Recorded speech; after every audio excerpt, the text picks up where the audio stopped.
Shalom saudara-saudara yang dikasihi Tuhan Yesus Kristus, selamat pagi, selamat berjumpa kembali dalam Santapan Rohani. Salam sejahtera buat saudara semua dimanapun berada. Damai dan sukacita oleh Roh Kudus melimpah senantiasa dalam hati dan kehidupan kita semua. Baiklah, sebelum kita akan mendengarkan renungan firman Tuhan, mari sama-sama kita berdoa. Terima kasih Bapa di surga, kami mengucap syukur untuk hari ini, hari yang baru.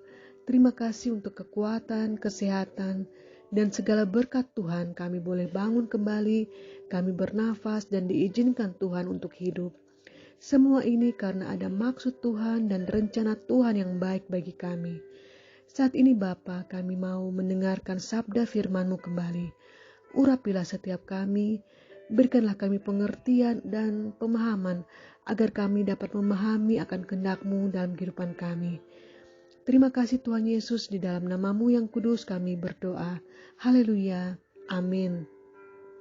Saudara diberkati Tuhan, nats Alkitab kita di pagi hari ini terdapat dalam Lukas 19 ayat yang ke-11 hingga ayat yang ke-27. Saudara dapat membacanya secara pribadi dari ayat yang ke-19 hingga yang ke-27 dan izinkan saya membaca pada ayat yang ke-17. Pembacaan kita dengan judul perumpamaan tentang uang mina. Firman Tuhan berkata pada ayat yang ke-17. Katanya kepada orang itu, "Baik sekali perbuatanmu itu, hai hamba yang baik.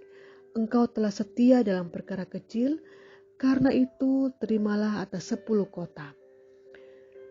Saudara yang dikasihi Tuhan, Lukas 19 ini dengan judul perumpamaan tentang uang mina sejajar dengan Matius 25 ayat 14 hingga ayat yang ke-30 dengan judul perumpamaan tentang talenta. Dalam kamus Alkitab, mina adalah mata uang yang nilainya sebesar 100 dinar atau upah harian untuk 100 hari. Sedangkan talenta adalah mata uang yang nilainya sangat besar, yaitu 6.000 dinar atau upah harian selama 6.000 hari. Dalam Injil Matius ada 3 golongan hamba yang masing-masing menerima 5 talenta, 2 talenta dan 1 talenta.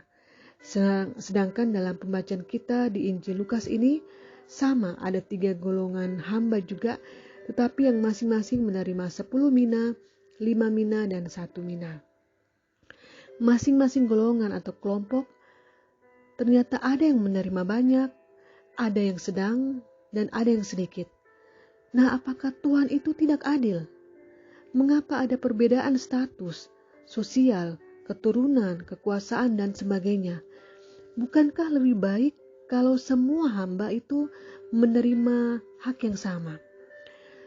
Persoalan di sini bukan berapa banyak mina atau talenta yang diterima, tetapi bagaimana cara mengelolanya, bagaimana cara memanfaatkan mina atau talenta yang diterima.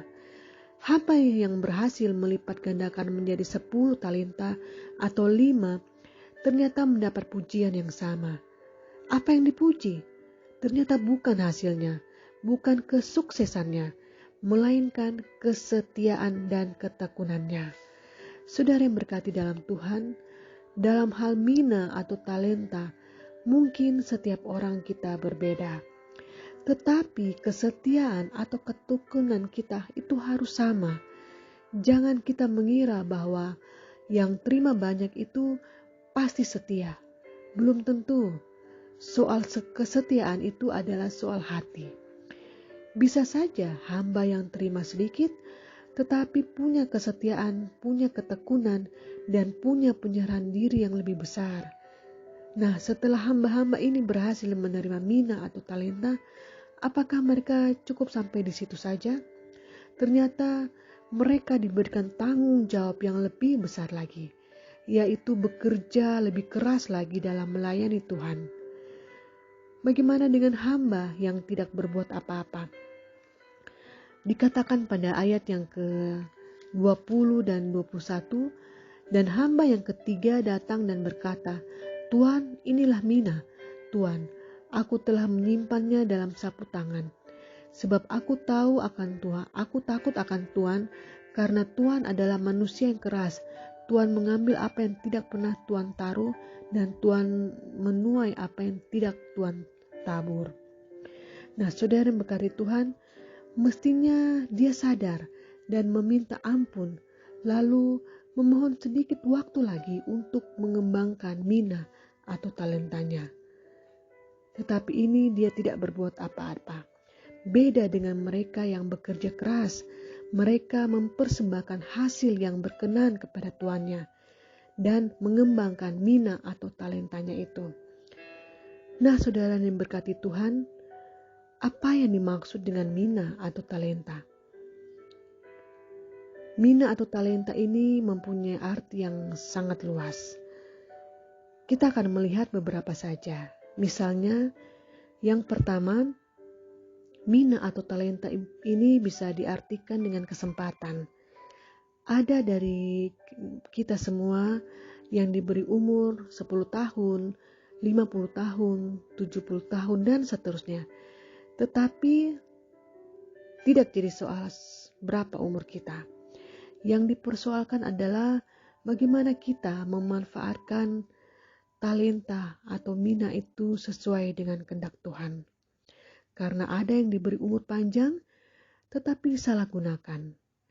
Ada yang singkat saja, tetapi dimanfaatkan dengan baik untuk kemuliaan nama Tuhan.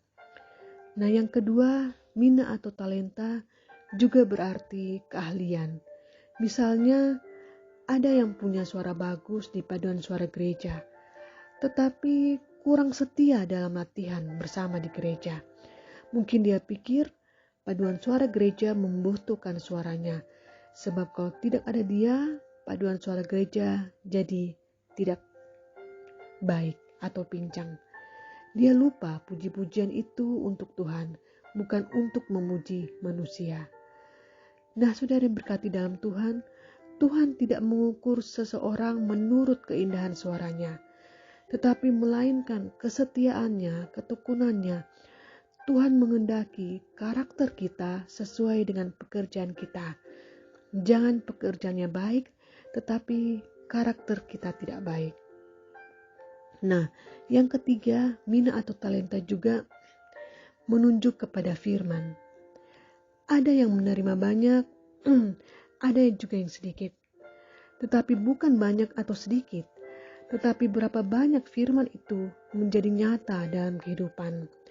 Semakin banyak kita mendengar dan mengerti, semakin besar pula tuntutannya.